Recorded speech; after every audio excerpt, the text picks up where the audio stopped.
सो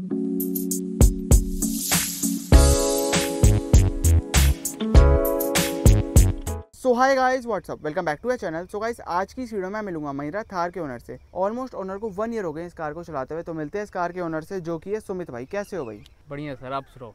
बहुत बढ़िया भाई। भाई महिंद्रा थार ही क्यों?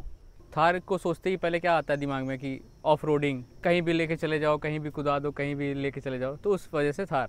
और कौन सी गाड़ी देखी भाई आपने? बहुत सारी गाड़ी देखी, जैसे स्कॉर्पियन हो गई इस महिंद्रा की अगर बात करें तो, और स्कॉर्पियो क्लासिक हो गई। लेकिन जैसे वो सब ठीक है अपनी जगह, आप सब अपने अपने सेगमेंट में सही है, लेकिन जो महिंद्रा थार है उसका अलग ही है, उसका अलग सेगमेंट है, इसलिए मुझे ये ज़्यादा प्रीफर करा मैंने। भाई थार रॉक्स आ गई है, वो क्यों नहीं लिया आपने? थार रॉक्स वो ऐसी बात नहीं है, बट ये है कि उसमें एक दिक्कत थी, वो पीछे से ज़्यादा खींची गई है। उसकी जो ऑफ रोडिंग कैपेसिटी है वो थोड़ी डाउन हो चुकी है इस क्योंकि ये छोटी गाड़ी है, ये कहीं भी चली जाएगी अगर उसकी कंपैरिजन करें तो। आपने कौन सा मॉडल लिया? मैंने ये 4x2 टॉप मॉडल है, LX8 टॉप डीजल। आपने इसको 4x4 क्यों नहीं लिया? मेरे पास ऑलरेडी 4x4 है घर पे, इसलिए मैंने एक नया सोचा कि क्योंकि उसका ज़्यादा यूज़ नहीं करता था 4 हाई का, इसलिए मैंने 4x2 ली। सॉरी, एक थार पहले से आप ओन कर रहे हो? हाँ, एक और थार लिया आपने जी। आपने सेम गाड़ी क्यों फिर से ली? अब ये था जैसे मुझे खुद की कोई पर्सनल गाड़ी चाहिए थी, इसलिए मैंने इसको लिया, बाकी और कोई रीज़न नहीं है। भाई जो आपने बताया कि जो आपका दूसरी वाली थार है वो इस टाइम है या आपने बेच दी? नहीं, मेरे पास है, अभी घर में खड़ी है। उसमें आपने 4x4 कितनी बार यूज़ करा? लगभग मैंने 4x4 उसमें लगभग 1000 किलोमीटर्स मैंने रन किया उसमें। बेसिकली ये था कि जैसे 4x4 दूसरी लेने का मन था, लेकिन ये था कि उतना रनिंग नहीं था उसका 4x4 में। और कितनी चला चुके हो इस कार को आप? 1,70,000, पौने 2 लाख किलोमीटर चला चुके हो, जी। और उसमें सिर्फ 1000 किलोमीटर आपने 4x4 यूज़ करा। क्योंकि बेसिकली 4x4 का 4 हाई का यूज़ कम है, अगर मैं बेसिकली नॉर्मल सड़कों की बात करूँ तो। बट मैंने भी इसको बहुत जगह ऐसी बार ले गया हूँ, जैसे जैसे लोकेशंस पे कि जहाँ मुझे लगता था कि ये नहीं निकल पाएगी 4x2, लेकिन वहाँ से भी इसने अच्छा आउटपुट दिया। भाई कब लिया आपने इस कार को? ये मैंने परचेज़ की अक्टूबर 2024 में। कितने की ली? ये मुझे ऑन रोड सब कुछ मिला के 15 लाख की पड़ गई। भाई उस टाइम पे 1.5 लाख का डिस्काउंट आपको मिला? मैंने जैसे 7 तारीख को लिया था, तो वो डिस्काउंट जैसे अक्टूबर पहले क्या सितंबर से सितंबर तक का था, और उसमें भी वो ऐसा डिस्काउंट था जैसे कि 50,000 का आपको ऑन कैश पे पड़ जाएगा, बाकी का आप एक्सेसरी लगवा सकते हो। वो आपको कैश पे नहीं देंगे डिस्काउंट, बस आपको 50,000 ही कैश का डिस्काउंट मिलता। लेकिन मैंने उसका बारे में सोचा नहीं था, फिर तब तक लेट हो गया। जहाँ से मैंने इसको निकाला RTO प्रतापगढ़ का है, बाकी वहाँ से तो मुझे मिल गई थी, कोई वेटिंग नहीं था। भाई ये देखते हैं कि जो भी थार लेता है ना, वो इसकी फ्रंट के लुक चेंज कराता है, हेडलाइट्स चेंज कराता है, ग्रिल चेंज कराता है, बम्पर। आपने नहीं सोचा है, करवाऊँगा अभी, बस ऐसे ही, लेकिन इतना हेक्टिक शेड्यूल चल रहा है कि टाइम ही नहीं मिल पा रहा करवाने का सब। 1 साल हो गए आपको इसको चलाते हुए? ऑलमोस्ट होने वाले हैं, मतलब अभी 3-4 महीने बचे हैं। कितनी चला चुके इस कार को आप? लगभग मैं इसको 10,000 चला चुका हूँ। 10,000 किलोमीटर चलाने के बाद एवरेज कितनी आ रही है Mahindra Thar rear wheel drive की?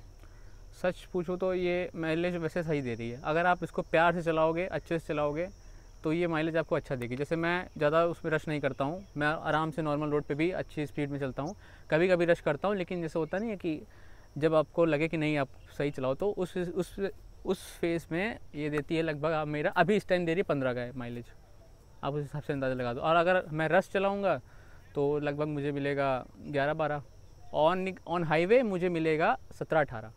मैंने इससे निकाल चुका है एवरेज, मैं इसलिए बता रहा हूँ, ऑनेस्ट रिव्यू है ये। महिंद्रा थार आपको चलाने में कैसी लगी?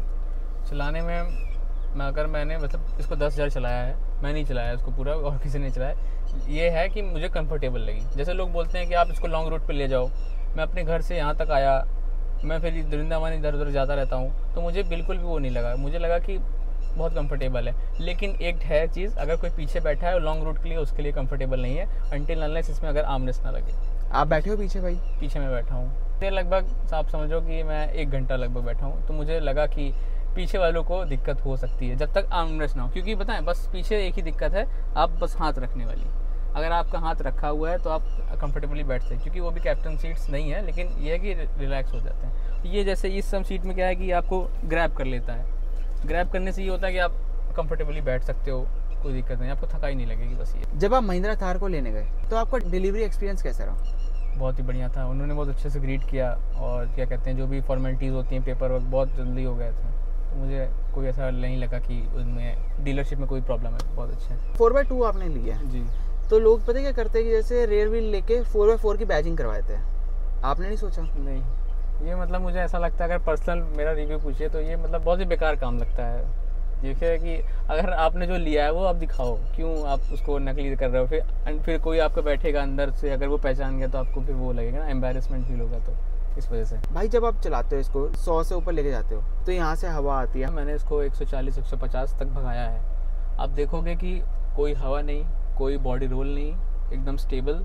और क्या कहते हैं, आरपीएम बस इसका ज़्यादा हाई रहता है उस टाइम, 3000 आरपीएम तक। बाकी ब्रेकिंग ये भी है कि जितना मैंने देखा है इसकी ब्रेकिंग अच्छी है। और कभी भी ऐसे होता नहीं है कि पैनिक सिचुएशन में कि आपको एकदम से अचानक से ब्रेक मारना है, आपकी स्पीड है 90-80 समथिंग, इसमें एबीएस तुरंत ऑन हो जाता है, आपके चारों टायर लॉक हो जाते हैं। तो इससे बहुत अच्छा ब्रेकिंग सिस्टम है। मैंने खुद एक बार हुआ था मेरे साथ, तो मैं बता रहा हूँ। अगर मैं अपना पर्सनल एक्सपीरियंस बताऊँ तो जैसे 4x4 और 4x2 दोनों बढ़िया हैं। 4x4 में हम 2 हाई पे चलाएँ तो ऑब्वियसली वो 4x2 ही होती है। तो मुझे दोनों का एक्सपीरियंस सेम लगा है। बस वो है कि वो मेरी ऑटोमेटिक है, ये मैनुअल है। तो ऑटोमेटिक मैनुअल का आप डिफरेंस तो आप अच्छे से समझ रहे हो, बस वही है। वो थोड़ी ज़्यादा कंफर्टेबल लगेगी आपको हाँ, चलाने में ट्रैफिक में। बाकी क्रूज़ कंट्रोल इसमें भी, क्रूज़ कंट्रोल उसमें भी, हाईवे में कोई दिक्कत नहीं। कंपैरिजन करें 4x4 रॉक्स से या कुछ भी गली महिंद्रा रॉक से, कि उसमें क्या है कि आपको वहाँ सिंगल एक बटन दे दी जाती है जिससे कि ये फ्यूल टैंक ओपन हो जाता है। और इसमें क्या है कि आपको पहले उतरना पड़ेगा या फिर शीशा डाउन करना पड़ेगा, फिर आपको चाबी देनी पड़ेगी पूरी गाड़ी ऑफ करके, तब जाके इसका फ्यूल रिफिल होगा। सुमित भाई आप अध्यक्ष हो? जी नहीं, हमारे पिताजी हैं अध्यक्ष। जिला अध्यक्ष भाई यहाँ लिखा हुआ है प्रतापगढ़ के बाउर्स काउंसिल के। महिंद्रा की आपको आफ्टर सेल सर्विस कैसी लगी? बहुत बढ़िया है वो तो, अगर नो डाउट। अगर मैं अपने आरटीओ की बात करूं तो वहाँ तो बहुत अच्छी सर्विस है, क्योंकि मुझे बिल्कुल भी कभी वेट नहीं करना नहीं पड़ता। अगर जैसे मुझे इसमें एक था डाउट कि इसमें जब मैंने गाड़ी परचेज़ की थी तो इसमें 2 स्क्रैच मिले थे, तो उसका थोड़ा सा डिले हुआ क्योंकि इसका पेंट अलग अलग होता है थोड़ा। इसका ब्लैक नहीं है, ब्लैक के साथ ग्लॉसी है, उसके बाद क्या कहते हैं इसमें हल्का सा वो है, क्या कहते हैं, सिल्वर फिनिश है। तो उसके लिए उन लोगों ने मंगाया पेंट, तब जाके उसको पेंट कराया था। वो भी बिल्कुल चार्ज नहीं किया था उसका, क्योंकि वो कंपनी की तरफ से था।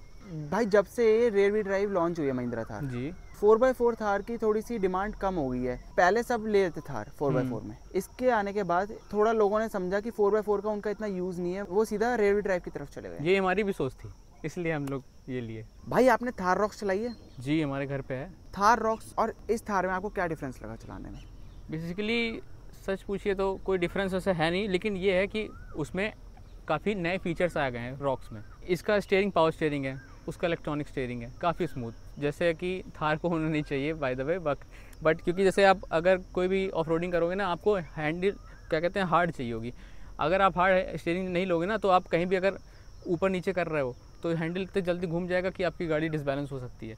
बाकी वो उसका इंटीरियर काफ़ी बहुत अच्छा है, वाइट इंटीरियर है, लेकिन वो गंदा हो सकता है, लेकिन आपके ऊपर है, लोग चेंज करवा देते हैं। अब तो नया ब्राउन इंटीरियर निकालने लगी है।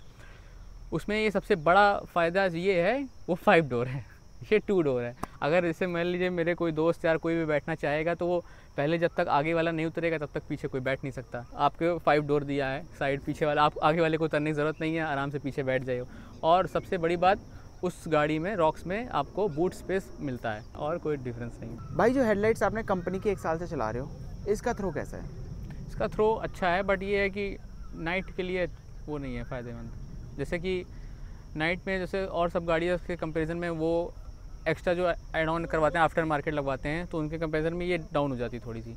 बाकी ये हाइलोजन है, हाइलोजन नो डाउट हमेशा से विंटर में फ़ायदा ही मंद होती है। 10,000 किलोमीटर चलाने के बाद आप महिंद्रा थार से सेटिस्फाई हो? ऑब्वियसली मुझे लगता है ऐसा कि मैं इसको 1 लाख चलाने के बाद भी सेटिस्फाइड रहूँगा, ऑनेस्ट रिव्यू।